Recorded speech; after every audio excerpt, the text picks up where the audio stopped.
Superhumanize. Accelerated evolution.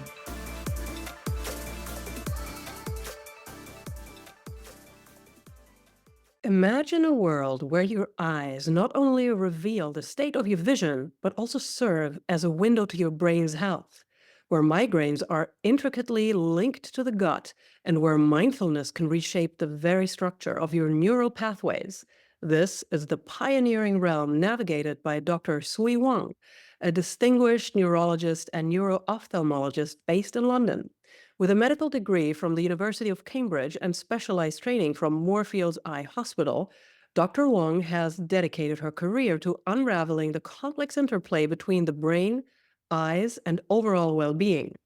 As the creator of the BRAINS framework, she seamlessly integrates autonomic regulation with cognitive resilience, offering a holistic blueprint for thriving amidst modern life stresses. Her expertise extends to the gut-brain axis, providing innovative insights into conditions like migraines, and she is a certified yoga teacher and movement coach, emphasizing the profound impact of mindful movement on neurological health. In this episode, we delve into Dr. Wong's groundbreaking work exploring how practices such as mindfulness-based cognitive therapy can induce neuroplastic changes, the significance of mitochondrial health and cognitive performance, and the gender-specific nuances of migraines influenced by hormonal fluctuations. The multifaceted approaches Dr. Wong employs to enhance brain health and overall well-being bridge the gap between traditional neurology and integrative lifestyle medicine. Dr. Wong, what a pleasure. Welcome to the Superhumanized podcast. Thank you so much, Ariana. It's such a pleasure and privilege to be here. You are most kind. Your scope of work is truly fascinating and eclectic within its realm.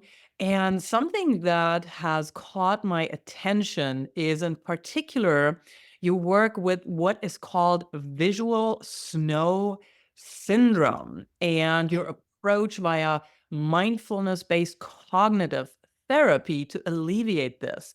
Could we start with unpacking first what visual snow syndrome is? Thank you. And I really appreciate that question because I've been doing a lot of work with people suffering from this condition, and it's under-recognized and sometimes without the understanding, stigmatized. So I appreciate that first opening question. So visual snow syndrome is relatively newly recognized. It's a neurological condition. So somebody who has that condition, they see a lot of disturbance in their vision, the kind of disturbance such as looking through a snowstorm, like the out of tune analog television. They get a lot of after images. They see tails and trails and floaters. It's really very disruptive and it can have a big impact on people's lives. And for some people, by the time they come and see me, of course, they are more severe with it. They have had impacts such as being unable to work, having had a lot of change in their lives. So that is the condition. And my day-to-day neurological practice is focusing on the vision. So I see a lot of people with this medical condition coming to my clinics. And it was around that time when we started to understand that it's due to a brain network dysregulation. So the eye health is normal, the brain scans are normal, but it's almost like there is a software glitch, so to speak. And there is this disruption and there is this upregulation of vision disturbance. And also around that time, I was doing a lot of lifestyle medicine training. And as part of that, I went to get further training to become a mindfulness teacher. My background, actually, you may not know, is that I also am a yoga teacher alongside working as a medical doctor. But I didn't feel I could bring my yoga teacher credentials to say, oh, I can teach mindfulness. So I thought I should go to Oxford to get trained. So I went to Oxford, where they developed this 8-week program called Mindfulness-Based Cognitive Therapy. And it was during that training to become a teacher facilitator that I was so inspired by somebody called John Kabat-Zinn. Have you heard of John Kabat-Zinn's name before? No, I have not. Who is he? So he is somebody who is considered the father of mindfulness in modern settings. So it was in the 1980s. He did his revolutionary thing where he developed an a program based on mindfulness to treat chronic pain. It was at the Massachusetts General Hospital, and the doctors there had people who have chronic pain and could not help them. So they sent them to John Kabat-Zinn, who developed a program which then evolved into this 8-week program called Mindfulness-Based Stress Reduction. And mindfulness-based cognitive therapy, which is the program that I got trained to deliver and did my research on, is based on the mindfulness-based stress reduction. And during that training, there was this documentary about John's work. I was so touched. I can still visualize that day. I was in that seminar room and I could see the teachers for the teacher trainers were also touched. They were dabbing their eyes, and I was so moved. And it was at that moment when I thought, for me to convince my conventional colleagues, I have to show research to convince my colleagues. And that evolved to delivering a mindfulness program for the treatment of visual snow syndrome. When I started at that time, there was no treatment, no proven treatment for visual snow syndrome. And I'm so excited and grateful, so grateful that my study was the first one to show with an 8-week program with mindfulness that we can change the brain networks and people improved. So that was a study that started in 2019. Ariana, I could not get funding for it apart from two small charities. I'm so grateful to them that they gave me a couple of thousand each thereabouts that were funded a psychologist to work alongside me. I didn't want my newbie status to affect the outcome of the program. Newbie meaning, of course, I just got trained in mindfulness-based cognitive therapy, but I wanted another psychologist to work alongside me. And coffee and tea. I was doing everything else. I was all the work that I would usually get an administrator to do. But it was because of this passion of wanting to do something to help people with visual snow syndrome.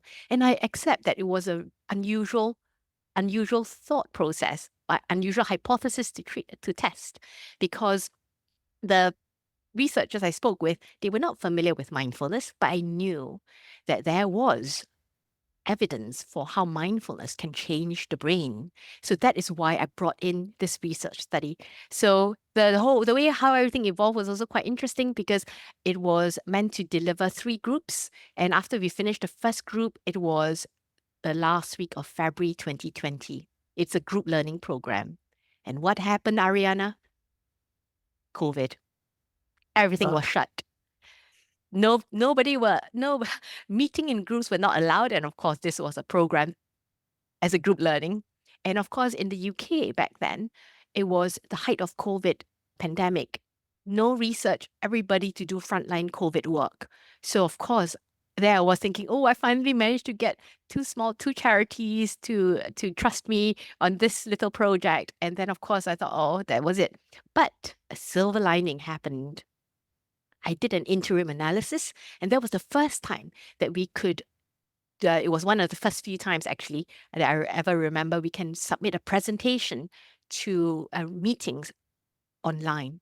So there was this American Neurological Association meeting, very prestigious. And I thought, oh, they have abstracts, presentations, research online.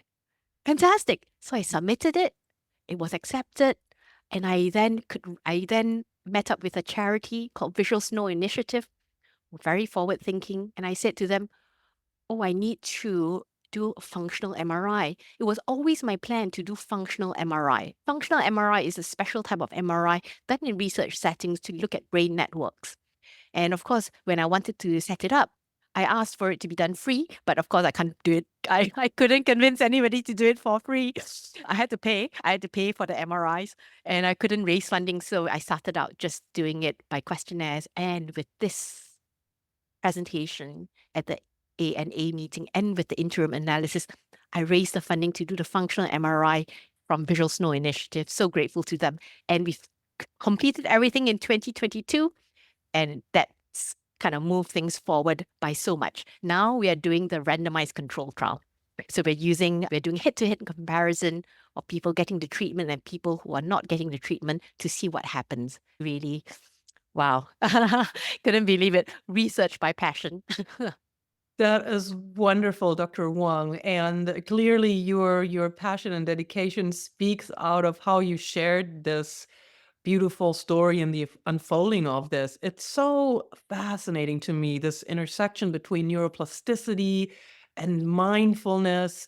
And just, I can't even begin to imagine for these individuals who are dealing with this syndrome and how debilitating it may be when it's really over, when the symptoms are overwhelming. I can imagine it, like you said, they can't work, they probably can't drive. Daily life, living daily life must be so hard. Have you actually been able to classify or see specific neural biomarkers that have emerged that give you the opportunity to track the process with patients undergoing MBCT for visual snow syndrome? That is ongoing work. We have collected blood samples for this randomized control trial. We are looking for biomarkers, certainly.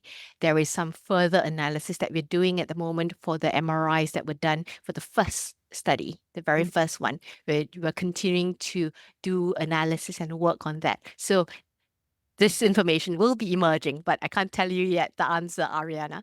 I hope Un- so soon. Understood, Dr. Wong. And do you have a vision for the future of integrating MBCT with mainstream neurological care in a way where it can complement pharmacological treatments? Absolutely. There's a lot of role for mindfulness type approaches, whether it is mindfulness based cognitive therapy, which is a type of 8-week program, or other mindfulness based interventions. There's good quality work in the field of migraines by my colleagues in the US. And there is certainly a lot of work in terms of mindfulness type or self care type approaches in neurological conditions. That is an area that I think we need to do a lot more work to help people with that. So I'm looking forward to doing more work with my other colleagues to deliver more research in this area. So that's the first thing to say. We also know that Dr. did Wong, you I did I I freeze? apologize. We got frozen. It's the connection seems to be back. Okay, If I can repeat the answer. that would be great. Thank you so much. The most welcome. Which part? Do I start from the beginning? Yes, where you spoke about your colleagues in the UK. Colleagues in the UK. So is it about doing further research? Yes. Okay, great. So yeah, this is an area that really needs much more research and focus, because that's actually what patients, people who suffer from these neurological conditions want. They want help with self-care approaches, things such as mindfulness. I think there is a lot of research and neuroscience behind the benefits of that. So that is an area that I'm looking forward to do more work. Outstanding. That is very promising, Dr. Wong. And I'm curious, what are the numbers of people dealing with visual snow syndrome in the UK, for example? I think that answer is hard to say. It's at the moment relatively under-recognized, Mhm. and there isn't yet good quality data for me to answer that question. There are certainly some surveys out there, but there's a question about how it represents the population, because they were online surveys, for example. So I would say it's at the moment considered relatively rare, but I think as we understand it more, perhaps we will understand there's a spectrum of it. So I see that some people say, oh, actually, I do have similar symptoms and I've always had that. So that's one side. And that probably wouldn't be considered the condition of visual snow syndrome. And it's only when it gets to the point of being really debilitating, stopping people from actually functioning, stopping people from seeing. I think that's probably at that point where we will call it as that. But it's early days yet, and there is a lot of research that will require. So what I just said is really my opinion. It's not, I can't quote a consensus yet, but there is a kind of developing work amongst the visual snow syndrome researchers, bringing in, I think, people who suffer from it, because that's the key thing about research. We should always be considering the viewpoint of people who suffer from it, having their contributions, which is why I love work with the charities in this area. Mhm. Yes, wonderful. Thank you for explaining that to us. And shout out to the charities who are also open for supporting initiatives with issues like the visual snow syndrome that may not be as well known yet in words, but that a lot of people are actually dealing with without even knowing that's what they're dealing with.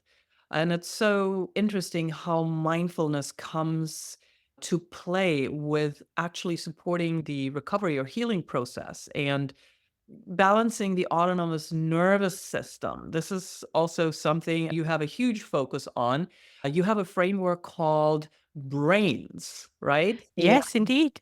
Yes, and that's something I love how, from what I've understood about it, it's one of the few programs that actually incorporates both the autonomic regulation and cognitive resilience. It's a very compelling blueprint, if you so will, for living well in this area that we're living in of constant stress and overstimulation. I would love to learn more about the brain's framework, Dr. Wong, and to learn more about how it may address variability in individuals and stress responses. For example, people who may have a history of trauma or people who are dealing with chronic stress. Are there specific adaptations?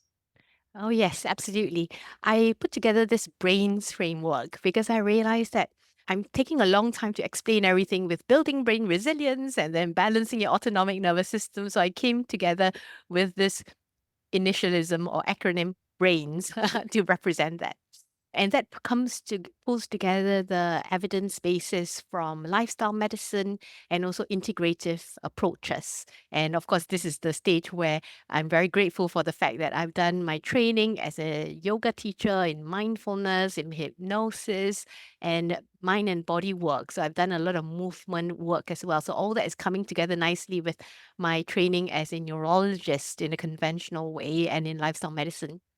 So the brain's framework starts off with building brain resilience. So the building brain resilience includes aspects like improving sleep, quality of sleep, metabolic health.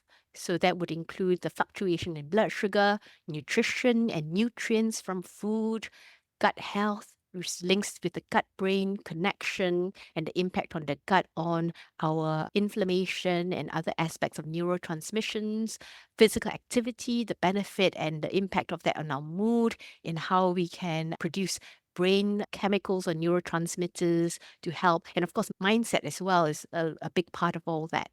So that's broadly the building brain resilience side. And then the balancing the autonomic nervous system comes with this concept of how the autonomic nervous system is there for a purpose.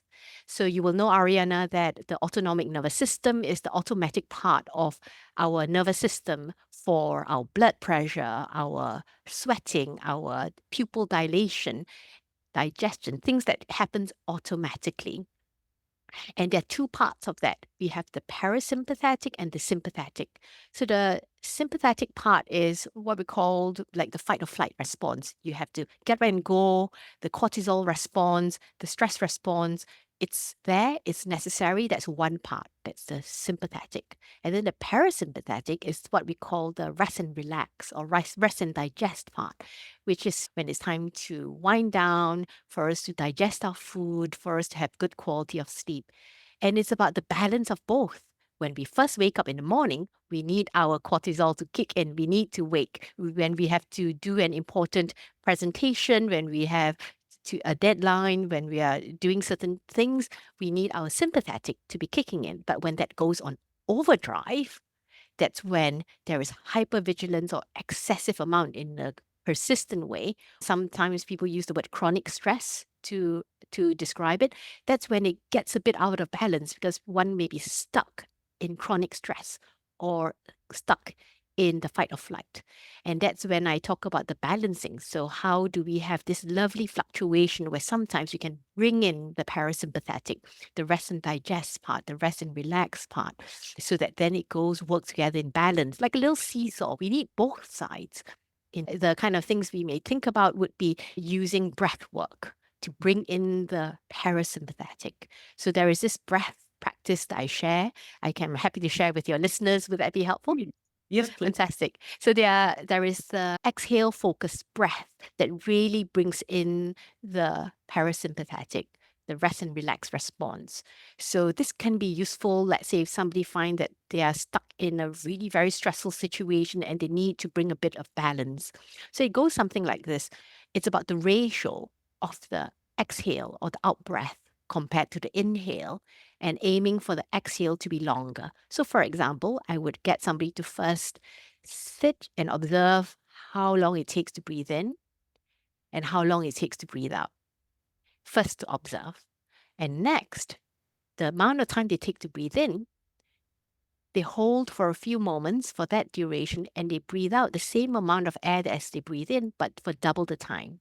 And then they hold again. The holding of the breath is to avoid hyperventilation. So if I were to put it in counts, put it in more precise terms, it's something like this. Let's say somebody takes about 3 seconds to breathe in. I ask them to hold for 3 seconds and then they breathe out for 3 to 6 seconds, aiming for 6 seconds, and then holding again for 3 seconds. And it doesn't have to be seconds, it's around, they could count and it's the ratio. So that would be a really nice one. And doing that for just 10 cycles can have a remarkable effect. So that's one. Another one is what we call a physiological sigh. So at the first, somebody takes a breath in. At the top of their in breath, they take one more sip of air, a big sniff.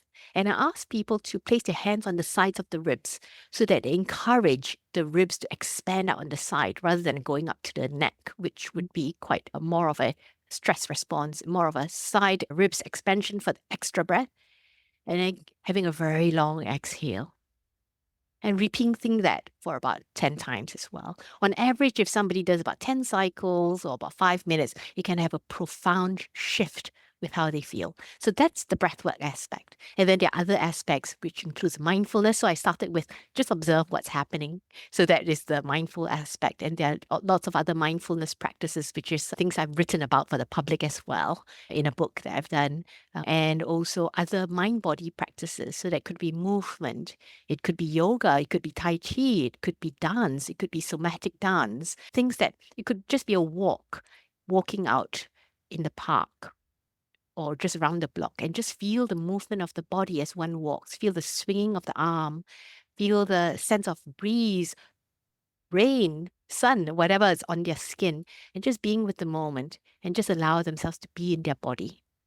So these are the brief summary about the autonomic nervous system side. So bringing all together would be really important. So in answer to your question directly, you asked about in situations of, did you say trauma or chronic stress? So I shared about the chronic stress thing.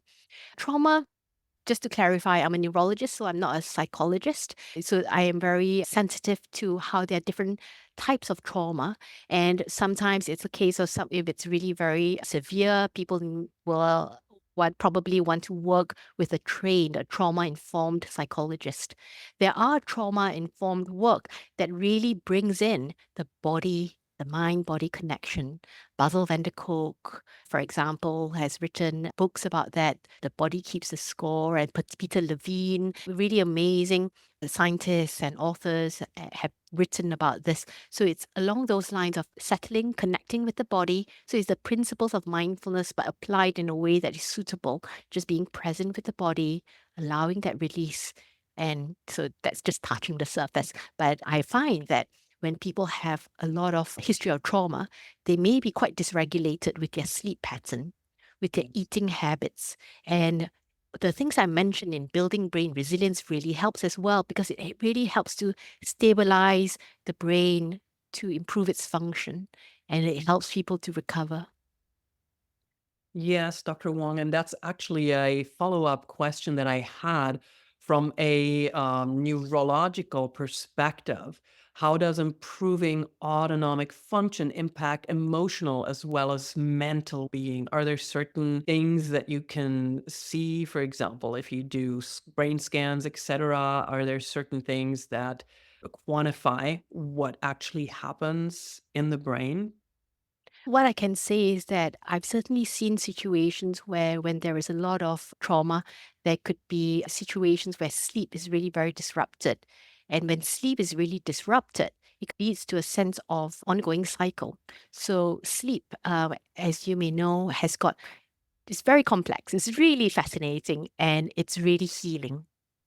When sleep is of good quality. So there are different phases of sleep. You have the light sleep, the deep sleep, the rapid eye movements, the REM phase of sleep. And we know, for example, the deep sleep is really needed for clearance of toxins. So in deep sleep, there are channels that open called the lymphatics, like the lymphatics. Have you heard of lymphatics, Ariana? With Yes. the kind of, it's clearing of toxins of the body. So we're all familiar with the lymphatics. And the lymphatics is the equivalent of that in the brain, where channels are open and toxins can flush, and there's a flushing effect.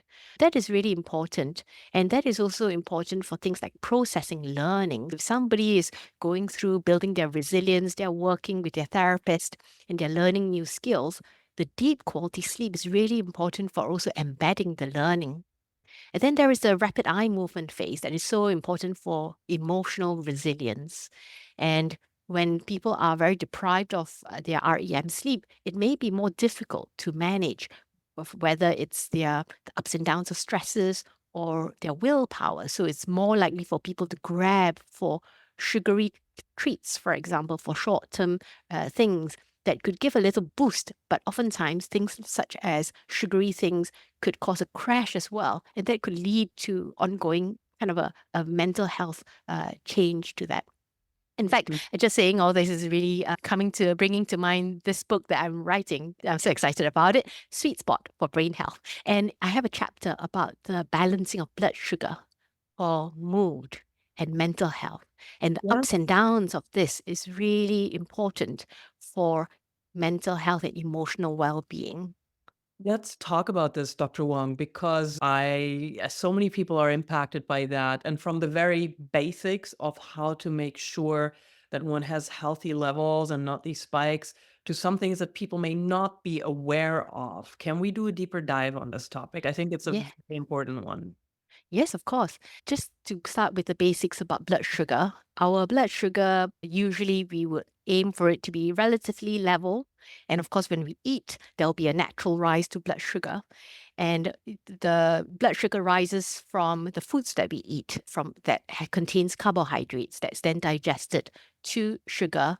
And our body then has a way to respond to that with producing hormones to balance it out. The predominant one is insulin. There are also a few other hormones. So when there are situations where, let's say, somebody has got is eating foods that causes a big spike in their blood sugar, or if they develop a metabolic, they develop dysregulation of their health, getting metabolic disturbance like insulin resistance or pre-diabetes. In those situations, the blood sugar could go up very quickly. And when there's a quick response, the body just really tries to control it. And then sometimes that could also cause a stress response. The body produces cortisol. And that in itself, chronic stress could also cause a lot of cortisol, which makes the body more resistant to the response to insulin. And there are so many different ways that it affects. And so blood sugar goes up. In some people, in attempt to correct it, the body creates this push out of the insulin, and then there is a subsequent drop in blood sugar. And sometimes the drop is really very quick. And I've come across people where they get a very jittery response. So that could be felt like almost like anxiety type response, or people just feel really uneasy in themselves with a really sharp drop in blood sugar, or even like a dullness of thinking, this foggy brain thinking aspect. So all that it tells us about the importance of keeping our blood sugar stable. So there is the immediate, and of course, there's a longer term impact where when there is a lot of high glucose levels, blood sugar levels, or insulin dysregulation, it could also affect the barrier, the blood-brain barrier. So our brain has a natural barrier that allows whatever circulating the blood to go into the brain, and that could be affected. The blood-brain barrier could be affected. There could be inflammation, and there's a whole chain of events that could happen. And the good news is we can do something about it. So lifestyle is such an important aspect. So lifestyle includes things like noticing what we're eating, the response to what we eat. So in my book, I talk about the glycemic index that measures our blood sugar response to foods, I talk about little strategies with regards to nutrition to balance this out, which includes understanding your own body's reaction to certain foods, doing a little research into the types of foods that you usually consume and the glycemic index of that, and having ways to balance out the blood sugar in foods that you enjoy that has high glycemic index. For example, starting having that at the end of a balanced meal, starting a meal with lots of leafy greens and soup, for example. And I share other techniques with how somebody could prepare their starches, creating resistant starch, for example, which is a type of compound that stabilizes the blood sugar because it's not digested by the body, but used by the large, like by our gut microbiome. So things like that, these little tips, nutrition-wise. And then there's a lot more to talk about that. And then there is things like sleep. So I spoke about sleep already, and that is so important as well with our blood sugar regulation and our insulin response to glucose. So sleep is really important. And I spoke about the emotion, resilience, and the stress impact. And of course, how we use physical activity. So I have little tips such as, firstly, building muscle, really important. Building muscle that will allow our body to have really resilient metabolic health. And also little tips like just moving. Let's say you've had a meal, just go for a little stroll. That will help the body digest food. That will help the blood sugar keep stable, and lots more. I'll let you speak, Ariana. Sorry, I've just been on a long monologue there. Very No, passionate about no, this. I can tell, Dr. Wong, and I love learning all of this from you. And I think it is most of us are caught in this wheel of constantly doing, achieving, and I include myself in it. Sometimes I'm so much on the go that I'll eat on the go, or I may be sitting. I'm not actually doing what I know is best for myself, and which is including the movement. And also something that is such a great tool and has become really affordable now is these blood glucose monitors, where you can actually learn certain food that may not spike your blood sugar, Dr. Wong, may very spike my blood sugar. I don't know, maybe it could be a banana or it could be chocolate or whatnot, but to actually learn what works best for my own body. Yes. And that's, we have access to incredible tools, to incredible research, to incredible books such as yours that can really help us navigate this, because the impact of what you were talking about, and if the blood sugar is not balanced, is huge. It affects everything, and how it is tied to sleep, for example, or how it is tied also to hormonal health. I myself am somebody, my blood sugar can crash pretty quickly. I really have to watch it. And I get into that space that you also mentioned where I have really foggy thoughts. And if my blood sugar is not balanced and I had a crash, I will literally not sit behind the steering wheel of a car, because that's how much my cognitive function gets affected. Now, I've learned to not let it get to that anymore, unless it's like high stress stays on without end. But it can be that severe. And Absolutely. what are some of the most surprising negative effects that people may not be aware of that a unbalanced blood sugar can cause? So I think some people may think, oh, it's okay, I don't have diabetes because maybe they have a blood sugar check that is when they, a little pinprick. But that is just one moment in time. And I think that once people are aware of how the 3 months balance, so there is a test that they can go to their doctor called the hemoglobin A1C, HbA1c, and that gives an overall 3 month balance of how the blood sugar is balanced as well. That is absolutely key. And I think sometimes it's about the awareness, as you have said, about the brain is not as sharp. And you just know that this is just not myself. And for people to realize that could actually to be something to do with their metabolic health, and just being aware of that. And it's also okay that they don't feel so good. Let's investigate that, for example. Can I bring back to what you just said, which really resonated with me, where you said sometimes you're just eating on the go. Ah, Yeah. that is, oh my goodness. doing that all the time as a medical doctor, no time for lunch. And I used to have this joke with my friends where I go, oh, I just inhaled my sandwich because I did not even realize I've eaten my lunch and I just had no time and literally just went in when I'm walking from down the hospital corridor from one ward to another ward and there is no time. Or as or it's a case of on the computer catching up Mhm. with emails, eating, and before I know it, I said, "Oh, has it finished? Oh, am I full? I'm not sure. Am I hungry? I'm not sure." Or sometimes just walking past the nursing station because usually in the middle of a hospital ward there'll be the nursing station and then there's suites and before I know it every time I walk past I would have grabbed yet another suite not realizing the impact of all this and then thinking oh my gosh it's the afternoon and I'm just not quite thinking so sharply or it's 11 a.m. and it's just the morning but I'm like feeling a bit foggy. These things from all the impact of all that, which is why the other thing actually in my book, I talked about mindfulness, the Yeah. impact of mindfulness that really helps with firstly stress regulation. I talk about stress and the impact on blood sugar, and really for us to really enjoy what we are eating, enjoy the moments day to day. And this is a lot of this is what I shared as well in my other book, Mindfulness for Brain Health, my very first book, which was inspired by the research I've done with the people with I talked about the research I've done and also in my clinics and in my yoga teachings, the benefits of mindfulness. But usually people say to me, oh, I can't meditate. My mind is too busy. Or, oh, not sure about this. And I actually share about how it's about creating the mindful moments, the moment to moments of mindfulness that is just so special. Mhm. And that's the kind of approach I took in the book I've about mindfulness for brain health.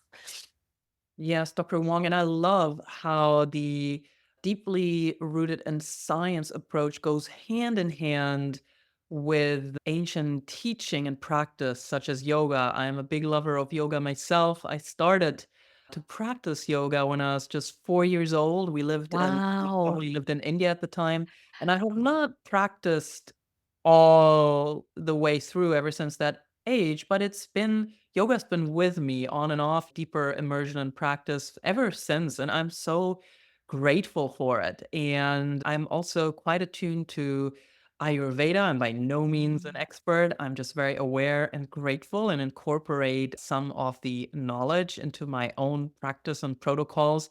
And I remember something that really stuck in my mind because you just sharing also when you're so stressed and you're eating in between Yeah, emails, yeah, yeah. having another sweet. And I try to remind myself, and thank you for sharing this. It makes me feel a wee bit better about my own inconsistencies. We're all human. We're not perfect, Yes. trying our best. Yes. And I remember from in Ayurveda where there is a huge emphasis put on not only what we eat, but what emotional state or state of mind we're Mm, in when we eat. And it is strongly suggested, for example, to not eat when one is feeling angry or mm. upset or stressed. This is actually a good reminder for myself to be more mindful about the times where I may be stressed because I'm multitasking again, doing a million things, and then just inhaling, like you Yes. because there is a direct effect on how our body actually digests and assimilates or does not assimilate the nutrients because the state we're in affects all kinds. It affects our biochemistry, it affects how we digest. So that's a really good reminder. Something else that comes to mind, Dr. Wong, when we speak about digestion is, of course, the gut brain axis. And when I mentioned to a friend that I was going to talk to you on the podcast, this particular friend, she's actually dealing with migraines quite Ah, frequently. I brought you up to her because I knew about that. And you are actually somebody who has explored this quite deeply, the connection between migraines and the gut brain axis and the metabolic and also neurological dimensions involved. They suggest that dietary interventions could become a cornerstone in personalized migraine treatment plans. Can we talk a little bit more about that? Yes, indeed. The way I think about migraine is that it's complex. So, firstly, and also to appreciate that each person's experience is quite different. I'm glad that you had a conversation with your friend, and I think she's very lucky to have you as a friend because you're clearly very supportive of her. I see a lot of people who suffer from migraine and they struggle because it's an invisible disability. People, it may be that they are vomiting, they're in a dark room, but there are the non headache aspects, which could be they can't quite get their words right. They're not thinking in the same sharp way. They're having mood swings.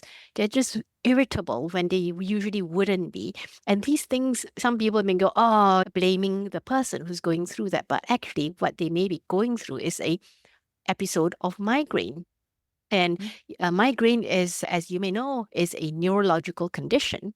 And this is influenced by genetic factors and by external factors. So somebody may have a genetic tendency for it, but it is also influenced by external factors. So that's where I build the program. And it's based on the brain's program. And I think about it as another example is that you think of migraine attacks like a boiling pot of water that is overboiled. When it's overboiling, that's when the migraine attacks are happening. So what do we have? What can we do to help with that? Firstly, we can pour some cold water on top to allow the overboiling to stop. But we can't keep pouring cold water because it could overboil again. So that's like taking painkillers, but you can't keep taking painkillers because that could cause another condition called medication overuse headache. So what do? We turn down the fire. We turn down the fire, and that is dealing with external factors.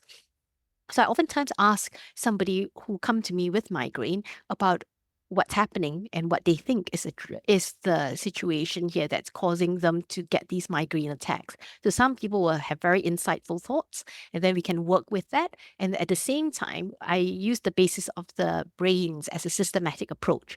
A very common thing I find is the working with the sleep patterns. Keeping to a regular sleep pattern has been a game changer for many people, and that means getting to bed at the same time, waking up at the same time, and having little ways to make sure they can catch up with their sleep without oversleeping. So people who with migraine oftentimes say that, oh, when they sleep too much, they get a migraine. So it's about stabilizing that to avoid that catching up of sleeping in on weekends, for example. And then there are other things with metabolic health and in answer to your gut health. So that is another part of this whole approach, which is dealing with the gut-brain axis. So we know that the gut has the environment of healthy bacteria, different types of bacteria or microorganisms, and it's called the gut microbiome. So ideally, we want more good bacteria, the healthy kind that promotes good health. So then, because these bacteria or the gut microbiome, the healthy ones, produces little chemicals that helps with reducing inflammation, that helps with pain, that helps with the whole functioning of the body, reducing inflammation. So that would be building a good gut microbiome, which includes the kind of foods that we eat. The first thing I say is to cut out ultra processed foods if possible, because that really affects the gut microbiome, is to feed the gut what it needs to thrive. So I think of the gut microbiome and what we eat. The gut microbiome are like the plants in our garden, and we're feeding it with healthy things would be water and fertilizer in the appropriate amounts that will just encourage the good ones to thrive. So that would be certain types, having a variety of plant whole foods, having a variety of fibers. These things, different colors will help the different microbiome thrive. And those are the key aspects. And also I talk about whether somebody's eating nonstop. So some people, they may be waking up at 6 a.m., they grab a sugary cup of coffee, have a pastry, and they're driving to work. And then once they get to work, they get on with work, and then they have a little biscuit and another cup of coffee and more sugary treats, or they just get a latte or something else on the way.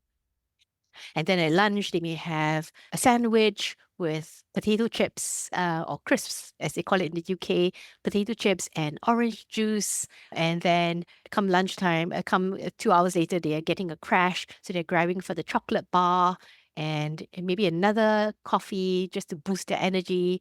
And such so and so forth. And dinner could be ordering some pizzas and other processed things. So this is people Yes. surviving, and that's understandable because we have to understand that's the environment which first comes with understanding and kindness. Because it's not about saying this is bad, don't do this. It's about, oh, what's going on? What is helpful here? Because having all these convenience foods really helpful when people are struggling to just get on with the day to day, and maybe not so helpful in the long term. So then they can make a choice. So then after the pizza could be then an ice cream or more chips as they watch it sit in front of television. So they go to bed at 11 p.m. and the last snack they have could be at 11 p.m. So basically they've been eating nonstop and the gut doesn't have time to rest, to digest. And also the kind of things that's coming in doesn't encourage a healthy gut microbiome. So that comes in with a conversation about, okay, what's happening? What would be helpful here? What kind of things that it's not about don't have pizza. It's about, do you enjoy pizza? If you enjoy pizza, what kind of pizza do you enjoy and how to make it really worthwhile having that piece of pizza? And that could be timing of it, having a mindful pizza meal, for example, and having the pizza after starting with salad and soup, for example. Yes, Dr. Wong, and I was smiling and shuddering in between as you gave the example of that day, because I recognized myself a few times in my life, let's say in the last decade or so, I had short spurts of periods of time. One time was during my last book tour where it was just so busy. And that was exactly what happened. Coffee, sweet treats, pastries, processed carbohydrates and foods, and then the pizza and the late night sweet snack. And even if it was for me just a period of a few days, or let's say a week or 2 weeks, I felt so miserable, my Mm. brain as well as my body. And so I have a huge empathy for people where that's their daily life, because as you so aptly said, it's trying to survive. It's trying to keep up with things and just keep functioning. And the short amounts of time that I had this kind of a lifestyle and I noticed what an impact it had on myself, I can't even begin to imagine for individuals where that's just their life, day in, day out, for months and years. And so what I also gather from what you just said, of course, it's the foods that are good for a healthy, diverse microbiome, eating anti-inflammatory foods, and also the intermittent fasting plays a role in regulating the gut-brain axis for better neurological health, right? Yes, and that doesn't have to be that long either. So that could be starting off with a natural circadian rhythm. So I love the fact that people are talking more about natural breaks in how we eat and using the term intermittent fasting. I'm also very aware that some people may end up using it as a way to express their dysregulated eating patterns. So being kind to that and being supportive of that. So the first thing to say is that we usually have a natural break when we sleep to not eat. So in the old days, inverted commas, because it's always older from compared to the present time. But basically, before all the deluge of convenience foods or ultra processing, usually after dinner, one would be resting and then naturally a break from eating until next day breakfast. So there is good quality research to say that if we have our eating window within daylight hours, so for following our body's body clock or circadian rhythm, that is advantageous for our metabolic health. So that could mean starting with a breakfast and then finishing our food intake about 12 hours later. So 12-hour window is, I think, a really very healthy way for people to start. And then they will start to notice, oh, actually, what is helpful for my body? Oh, my body can actually digest. There is no constant bloating feeling, for example. And then working from there. For some people, there are various ways for using intermittent fasting or time restricted eating if it's a daily pattern. So I oftentimes say, okay, a 10 to 12-hour window and go by the body. For some people, if they are going through a really very stressful period, limiting the time they eat to 6 hours may not serve the body so well. The body's already going through a lot of physiological changes. The body is facing a lot of stress, bodily stress, and mental health stress. And to add on top, eat within 6 hours may be too much for an individual. So it starts off with that. And of course, I talk about being aware of if somebody has got dysregulated eating pattern, being kind to that and supporting them in different ways. And for some people, so that's the first thing to say. And for some people, if they're going through an illness, their body may need a longer eating window. Hence, the 10 to 12 hours is very healthy and sensible. Another pitfall I see is that people go, "Oh, I'm only eating within 6 hours. So I'll eat anything I want," which of course that doesn't quite serve the body so well because it's not a license to eat junk food and also the amount of it. So there are different aspects, nuances, which I also share some tips about it in my upcoming Sweet Spot for Brain Health book. Excellent, Dr. Wong. And a quick question with regard to gender. Have you observed differences in how male and female patients respond to, if we keep talking about migraines, to gut-focused interventions for migraines? And if so, what's the reason for these differences? Actually, firstly, to say women are much, much more likely to get migraines than men. So there is Mhm. already that imbalance. I can't really say from my experience about a difference with the gut based intervention. Oftentimes, I find that there is a lot of benefit when we take this whole foods approach, whether it's male or female. There are, of course, other preferences. For example, when women are going through their if they're still menstruating, so most women so I should say that there is research to show that the most disabling condition for young women is migraines.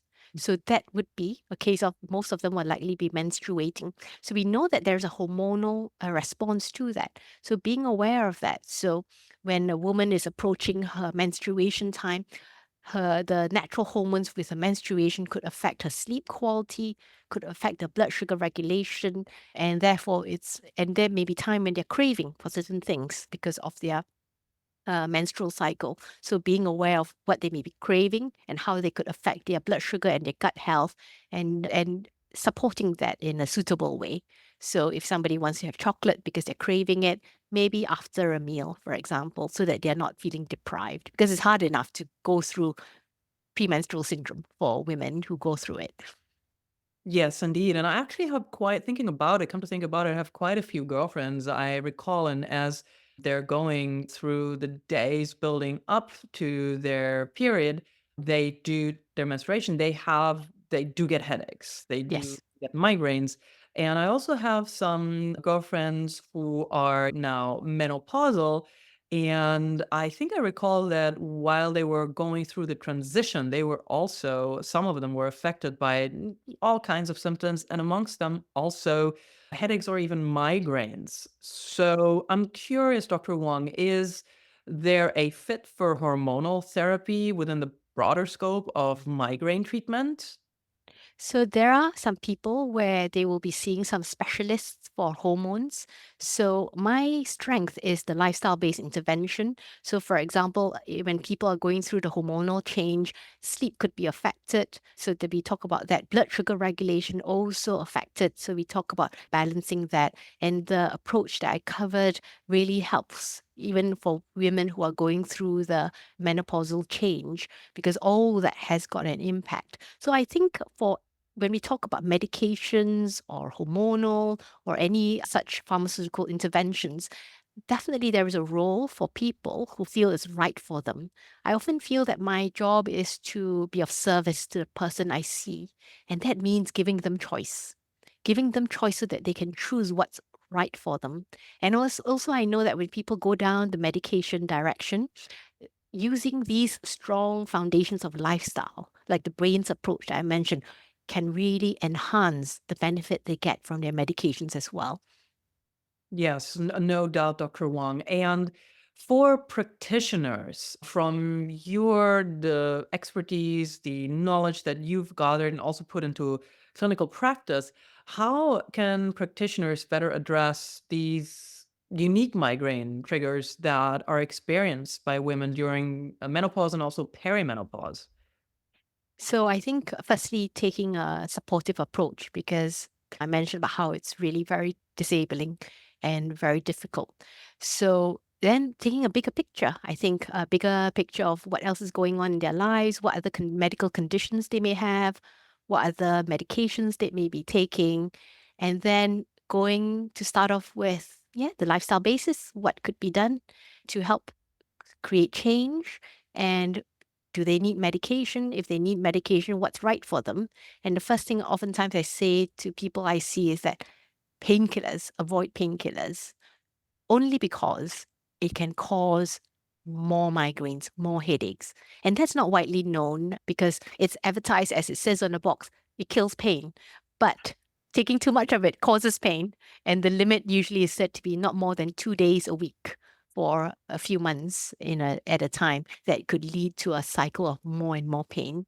It's well recognized. So I think it's about taking away any harmful triggers, such as excessive painkillers or the amount of alcohol somebody may be drinking to cope, may be affecting their sleep and causing more headaches and migraines, looking at how much caffeine. So taking away the harmful things. Too much caffeine could then lead to this cycle of difficult sleeping, and a similar way to the medication overuse situation where it just drives more and more likelihood of getting pain. So taking all the harmful things and also seeing what are the stresses that's triggering them as well. And then engaging in the lifestyle basis, and then when appropriate, prescribing medications if deemed suitable or wanted by the person.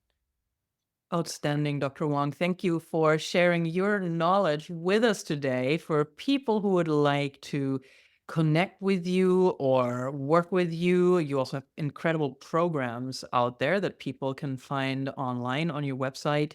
How can they do? What's the best way to find you and connect? Oh, thank you. I have a newsletter called Thursday Tips. It's very popular.